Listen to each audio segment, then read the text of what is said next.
I see it. While the president and his Secretary of State offer their curious reactions, security experts and the CIA director have a more straightforward response. Miranda Khan reports on the security strategy stateside. JD, U.S. airports are on high alert today following the attack in Istanbul, Turkey. Now, CIA Director John Brennan warns there may be more attacks yet to come, this time, though, on U.S. soil. He opened his shirt. There was a bomb here. It was a total chaos. Shot, gun, bomb. We all started to hide. As eyewitnesses describe the horrifying moments of yesterday's deadly attack at Istanbul's airport, a new warning tonight. We cannot rest at all. We have to increase our efforts. Meanwhile, President Obama met with Canada's Prime Minister and Mexico's President today for the North American Summit, offering these remarks in light of the tragedy that claimed the lives of 41 people. We can and we will defeat those who offer only death and destruction. Just hours before the president spoke, added security guards were called out to JFK Airport. While it turned out to be a false alarm, the level of fear is real. It's scary.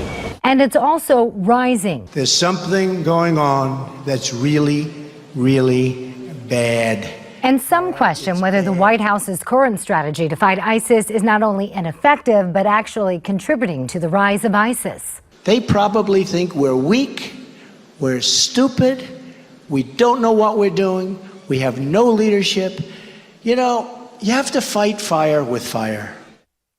And while presumptive Republican presidential nominee Donald Trump pledges to build a wall and tighten up illegal immigration and immigration from countries with terrorist ties, the United States ambassador to the United Nations just announced today a plan to admit more Syrian refugees, 40% more, JD, in the next 2 years. JD, back to you.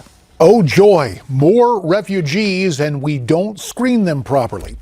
Now for this quick reminder, we'll be taking your calls over the next hour at 1-877-NEWSMAX. Listen, I need you to make a succinct comment or offer a question. We're going to put you on the air live again at 1-877-NEWSMAX. That's the number, 877-639-7629. Now, for more on the story, we're pleased to be joined by former Secret Service agent Dan Bongino. Dan is also a former officer for the New York Police Department, and he is running for the U.S. Congress from Florida. He's the author of the book, The Fight, a Secret Service agent's inside account of security failings and the political machine. Also Skyping in tonight from Tampa, Florida. We're pleased to be joined by former intelligence officer Colonel Derek Harvey. Colonel Harvey, also a former advisor to General David Petraeus. Gentlemen, we thank you both for your time tonight here on Newsmax Prime.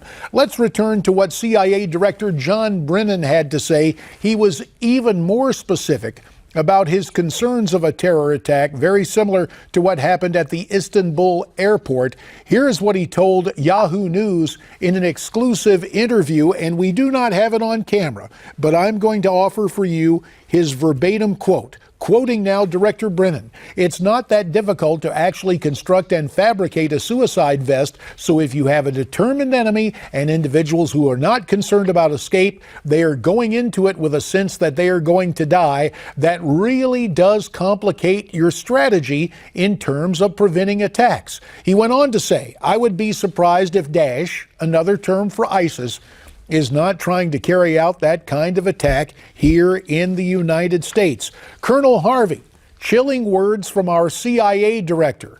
With Independence Day approaching here in the USA, what should we expect to see? Should we be surprised if there is an attempt on an airport or elsewhere here during the 4th of July?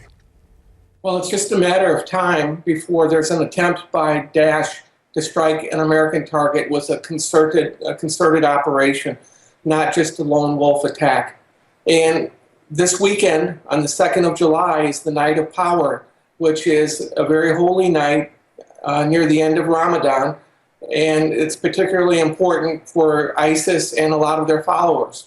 And that's going to correspond with the 4th of July weekend.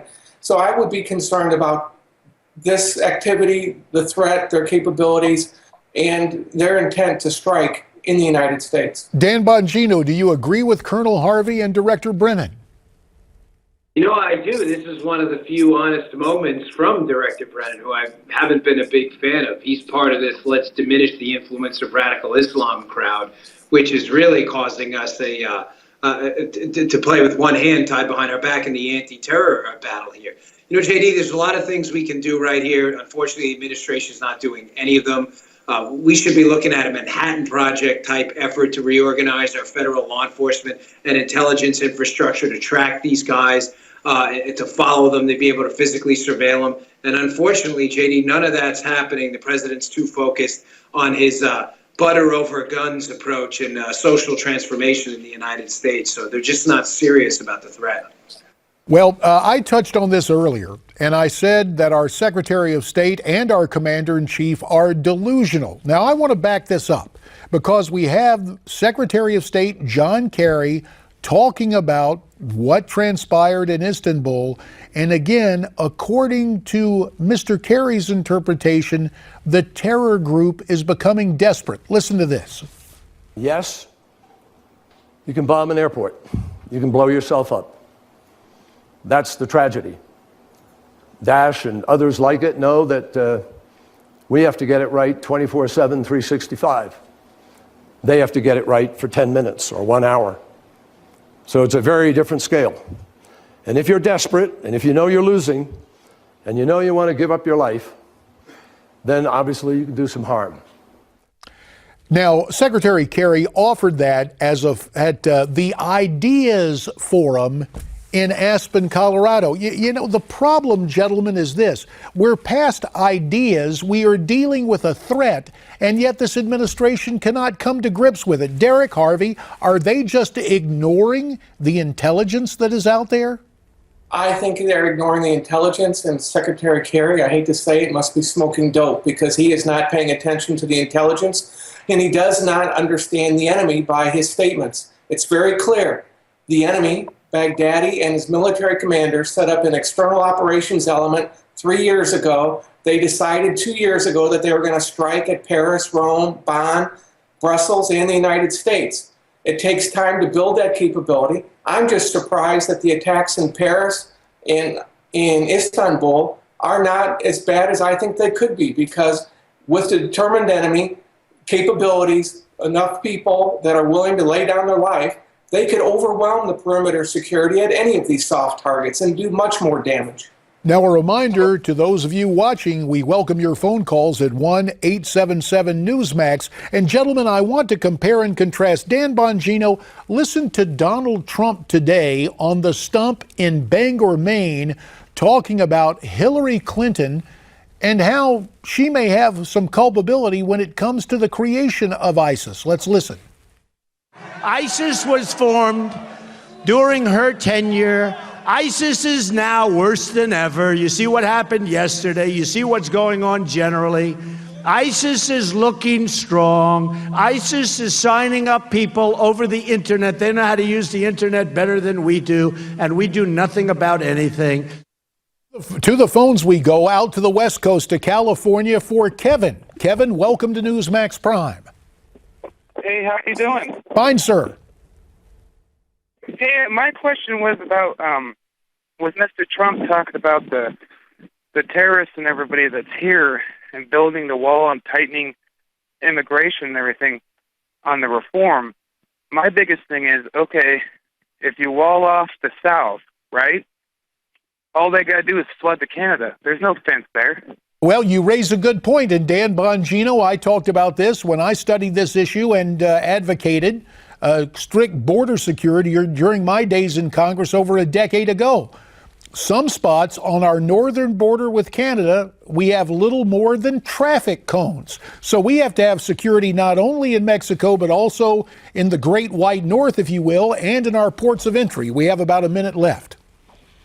Yeah, this is no shock, JD, to reasonable people on both sides of the aisle. I'm sure you even may have found a couple of reasonable Democrats who you could find some common ground. It's just, sadly, the far left is not interested in borders. I mean, John Kerry said it himself. They're interested in a borderless society, which means a national security problem for the United States. Make no mistake, those things are correlated with each other 100%. No borders equals a massive security problem in this new ISIS-laden soft target tactical assault world we live in. It's sad, and I wish that weren't the case, but it is. Not only sad, but dangerous. As Colonel Harvey knows, one of the first principles going to war and going into a country is to secure the borders. And yet we've gone a decade and a half after 9/11, and we have failed, utterly failed to secure our borders, and that is a bipartisan failing. Gentlemen, I'm going to ask you to stay right there with us. You two at home, you stay with us, and more importantly, pick up your phone and join our conversation by calling me at 1-877-NEWSMAX.